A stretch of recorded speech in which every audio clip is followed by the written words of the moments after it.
Hey guys, it's me Wilson and we're back for another video on F1 23 and we're here for round 4 of PSGL. We're here at Brazil.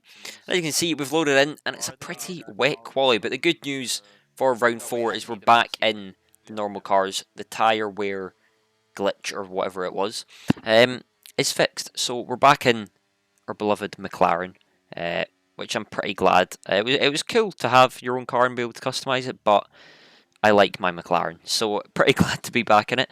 But yeah, we're here for Brazil. Heading into this race, I didn't really have much practice. I kind of just started on the day as I was at Silverstone all weekend, and then I was also at, what do you call it?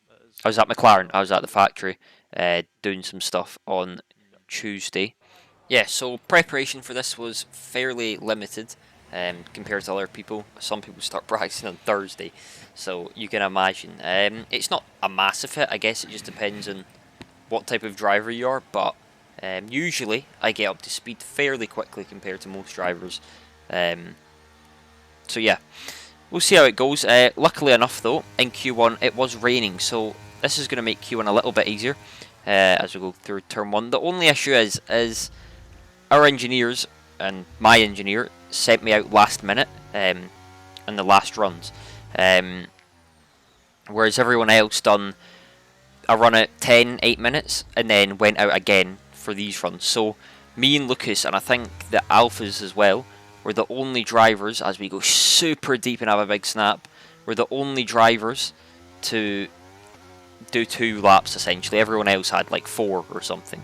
So yeah, we're on the back foot already. The reason we done this is because we wanted to save a set, just in case it was gonna, you know, rain in Q2 or Q3 still.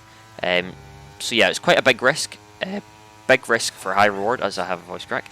That was awkward. As we crossed the line on our first inter run, and it's only P15, but we did lose like half a second at that corner. I have another mini voice crack. So going through turn 1 now. And you can see we're down again. The issue is on these double runs is these inters die off a lot, and you can already see the ERS isn't looking very healthy at the moment, so that's going to make our life fairly difficult towards the end of this lap, but we'll see what we can do. We're already a 10th up as we have a snap, but do gain time, and you can see we're already about to hit 10%. When we hit that 10% mark, we're going to lose a lot of horsepower. So I was already slightly worried, but let's hope we can get a lot of time through that right-hander that we made this mistake on the lap before. As we come out of this long left and a 10.5 up already. So going into this corner, let's see how much time we do again. Down to 3rd gear, getting that rotated nicely, and we gain 4 tenths. We're half a second up now as we have a big snap there on exit, which loses time. And at this point, the tyres are also starting to die off. We do go deep here as well, and we lose about a 10th there at the last corner, but now you can see 3.5 tenths up. Looks pretty safe to see us through into Q2, but look how much time we're losing now.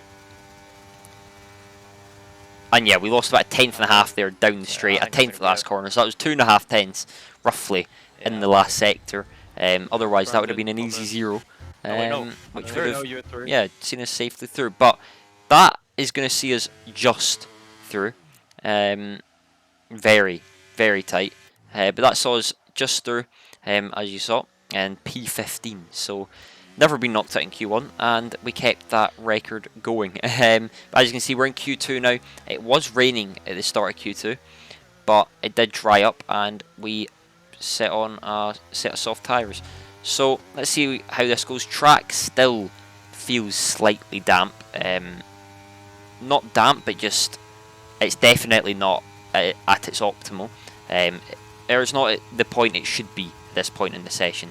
So yeah, starting our Q2 lap, I was struggling with turn 1 all day in practice, and there was a few things I would have liked to try, but again, I got on the day to practice, so I couldn't really change things to, you know, in depth, that is, to fix these turn 1 issues, which is kind of annoying as our sector 1s were holding us back all week pretty much, or all race, all day, all qualifying session, that's the one.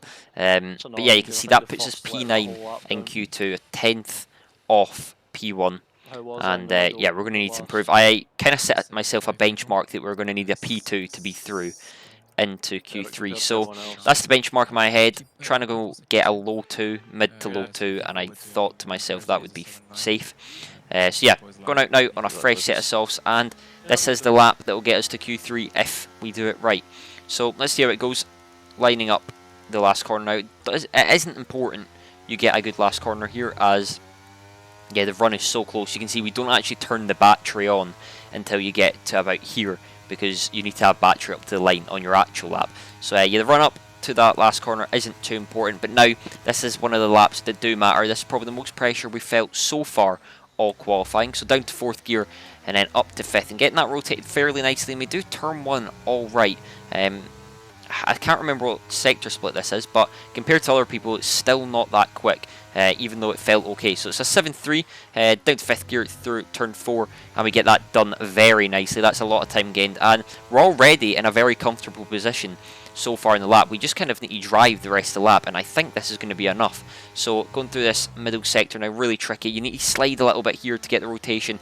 We do that beautifully, and then through here up to 4th gear and rotating the car nicely, and you can see 2 tenths up, which is easily enough. Down through this next right-hander, 3rd gear, and then opening the wheel up. We're still 2 tenths up, getting even more time, so we just need to complete the lap now. Coming up to the last corner, going through the last corner, down to 3rd gear, we actually hit the grass, and we lost so much time there. I feel like we lost a 10th there overall, and that is not helpful. That is going to make our life a little bit more tricky. But let's see what we can do. I think it's still going to be in the 2 range, what I predicted would be enough. We do a 2-4, which puts us P10. I immediately thought that was going to be out, but I think we're just safe, and we are just safe as Marcel's backed out. I hit the grass, and that mistake at the last corner, which lost a 10th, made it a little bit too close for comfort. We would have easily been P6 at least. I knew I hit it before I even got. But yeah, that's P10 in Q2 and P15 in Q1, so we've just made it through, which I was pretty pleased with considering the practice time. So yeah, I won't go on about it too much, but nevertheless, we're starting our first Q3 run, which we had a huge mistake in, and on a 3-2. So yeah, a bit of a shaky first lap, and we're actually going for triple runs here in qualifying, but we're now starting our second run, where this run could mean quite a lot, as you can do a pretty representative lap time on your second run. But again, you can see just turn 1, not getting that front tyre bit into that curb and getting that rotation we need, and we're 400s down on our banker sector run. We can see the split in a second, and it's a 7-9, and you can see Tom Manley's done a 7-0. So again, I just really struggled with turn 1, and I don't know why. Yeah, it's something we need to look at, but nevertheless, we're going into the middle sector now.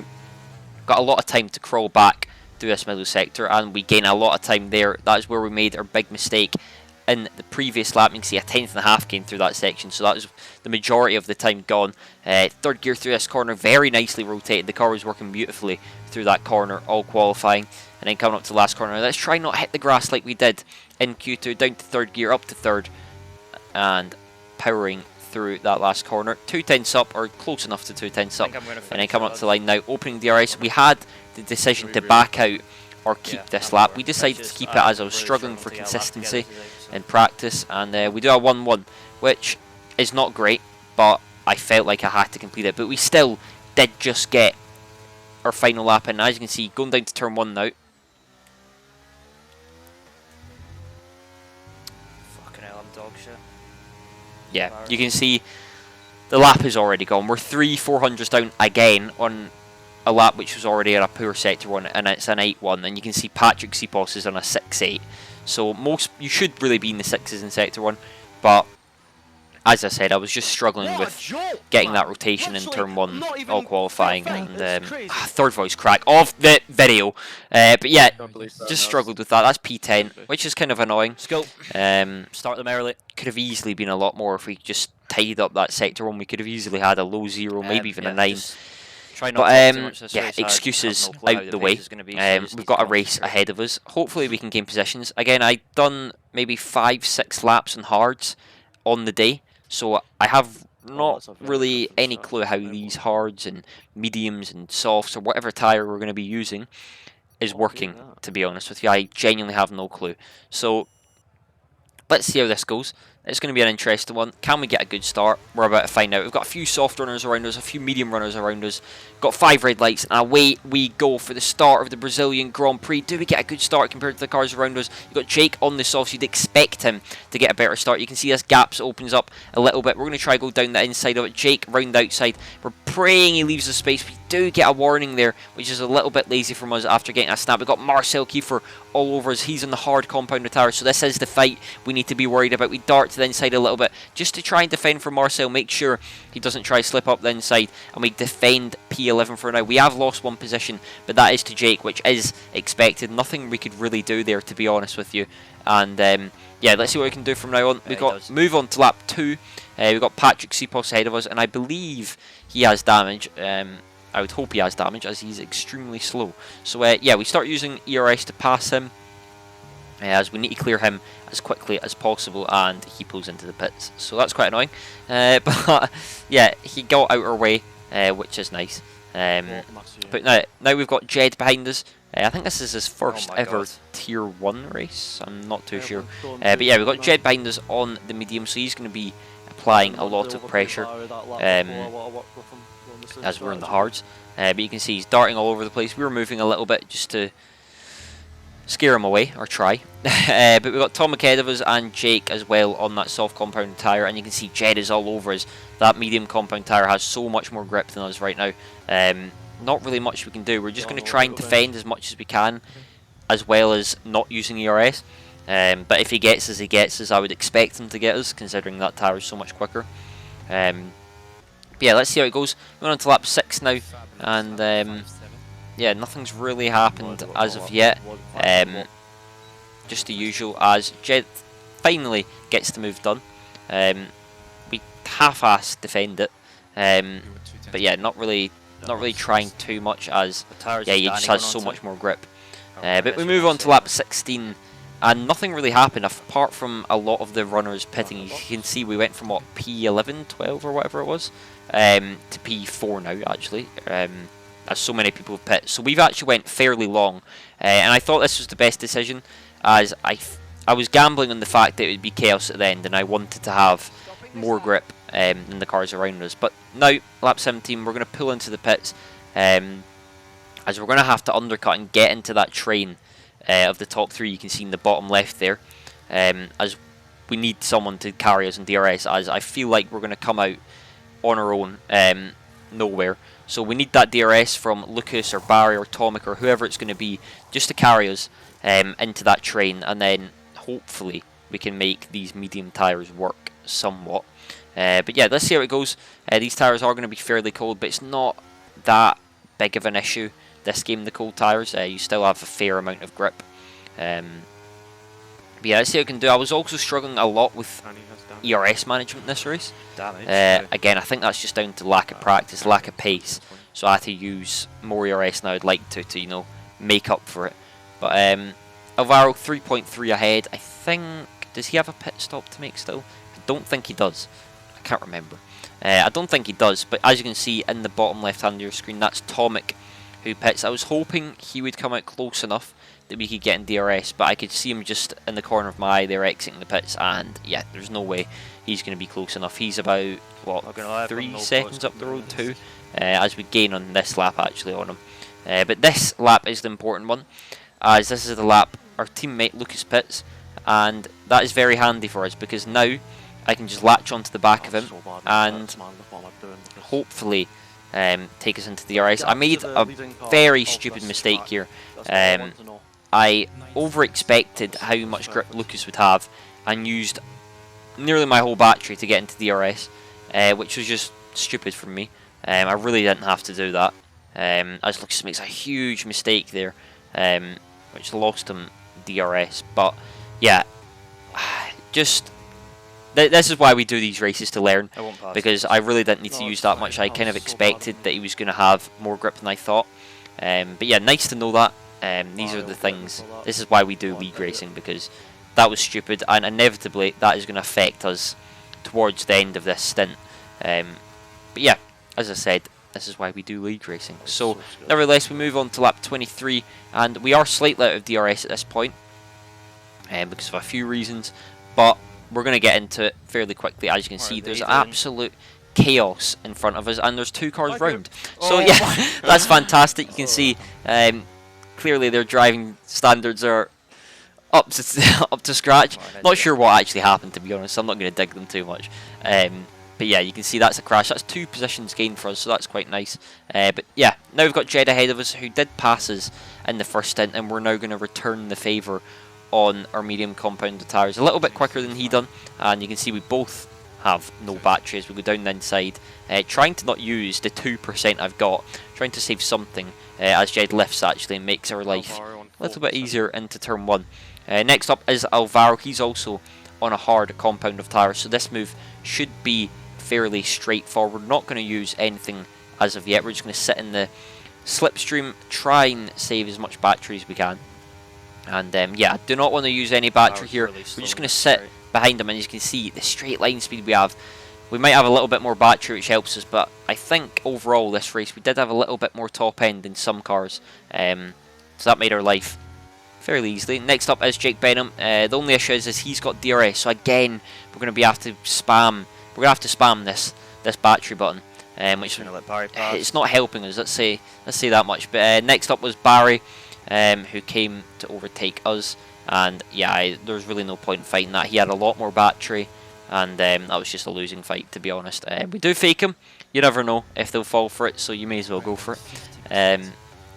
So yeah, next up is Jake Benham. He's still in the DRS, I believe. Is he? Yeah, yes, but you can see, I didn't expect to close this much, but he is so slow in a straight line. You can see we gained so much here, and I don't know if he expected me to go for the move there, as he slowed down a lot into turn 1, but then at this point I was like, right, we really need to get the move done. So I'm trying to do it without using any ERS, which I'm sure Jake isn't a fan of, because he just wants to get it done and over with, but I did not want to use any battery, which this has put us in our sticky situation as we're out of DRS again. So it's getting quite frustrating now, the amount of times we've been out of DRS this race and had to catch back up or use battery to catch back up. It's making our life very difficult, but you can see 1.8 back now, and I was hoping through this middle sector they would just congest up and we would catch, and as you can see that is happening. They're about 2 wide there, and you can see we get 3 tenths now going through this section. 4 tenths now, and time is just coming down. So I'm hoping they just stay side by side for as long as they can. I'm pushing really hard here just to get in it. You can see we're so close to getting into that gap. We're now using battery just to get into Tom Manley's DRS. We just need a good last corner. We got a little bit deep, but we do make it 8 tenths within. Using our battery now to make sure we're firmly in it, as slipstream gains you a lot. So we might be in DRS now, but Tom has a very powerful slipstream of Shinaka right now. So we need to make sure we're very close to it. And yeah, that's us firmly in now as we go through turn 1. And now we've just got to kind of hope that they kill each other. But moving on to lap 30, I was in a bit of a predicament here. I wasn't sure how much Tom had energy wise, so I thought, let's just go for it. Let's use everything, see if we can make a move. And yeah, that failed pretty miserably. Again, I think being out of DRS so many times has hurt us so many times as well this race, as we literally just couldn't do anything, as we have a little bit of a snap. Yeah, I just couldn't do anything, so bit of a shame. Moving on to the last lap, again, not really much we can do. We're trying to save a little bit of ERS for the run up to the line, just in case anyone ahead has an incident or anyone behind has more ERS.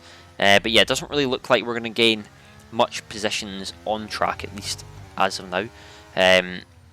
Yeah, it's a shame. I feel like we could have really sliced through this field if we had more battery. I felt actually pretty quick in this second stint, but yeah, we didn't have the battery to fight, and that's just a combination of a bad qualifying and just things not going well in the first stint. But is what it is. We are going to come across the line to finish P9 on track. I think it's P8 after penalties, maybe more if people get post-race penalties. It could be P7, P6, or it might just stay P8. So yeah, hope you guys enjoyed that video. It was a very interesting race, considering, again, I'll say it one more time, we only had a couple hours practice, really, on the day. I'll take it. Again, it is a shame we couldn't fight further up, as I really had the battery to be able to do so. If I had the battery to be able to do so, sorry, it would have been fairly easy. But again, that's just because of stint 1, the pace was really poor, and yeah, a couple of other things. But yeah, hope you guys enjoyed the video. Leave a like and subscribe if you did. Next week is Las Vegas, so that's going to be horrible. Then again, I don't know when I'm uploading this, so I could be uploading this just before Las Vegas, or not. So hope you guys enjoyed the video. Do all that cool stuff. I am going to be uploading vlogs and stuff soon. Then again, these could be before the vlogs, this video could be after it. So yeah, I have no clue. But hope you guys enjoyed the video. See you guys later. Have an amazing evening, morning, day, whatever, and adios.